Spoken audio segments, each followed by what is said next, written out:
Hey everyone, it's Mark with Leveled Up, inviting you to go down the identity rabbit hole with me.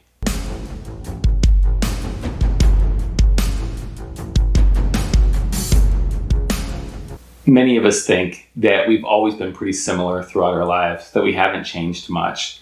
But chances are what's going on here is a phenomenon known as consistency bias. So when we look back on past versions of selves, we do so with our present self. And we tend to take what we know about our present self and kind of impose it upon those memories. So when I think back on 15-year-old Mark, for example, I don't have very accurate access to that person, but I do know myself now, and so it's easy for me to think of that person as being at least somewhat similar to who I am now. But in fact, identity doesn't work this way at all. Identity is insanely fluid, and it can change dramatically and monumentally over time, and it probably has. You're probably just not recognizing it. Indeed, the identities of the people around you are always changing as well, but because we maybe have a certain box in our head for what they fit into, and because we maybe tend to see them in certain contexts and a certain role, like, okay, they always act like my brother or my mother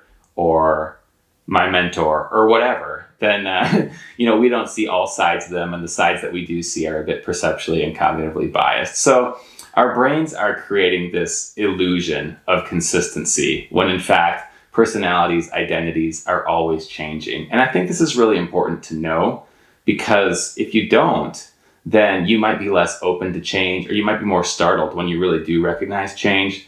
But I think there's a lot of peace and happiness that can come from realizing that you're allowed to change. You will change whether you want to or not. You'll change whether you recognize it or not. So you're free. You're free to step outside of these boxes and these labels and to be any way, do anything, explore any of the things as you live your life. And there's a lot of liberation in that.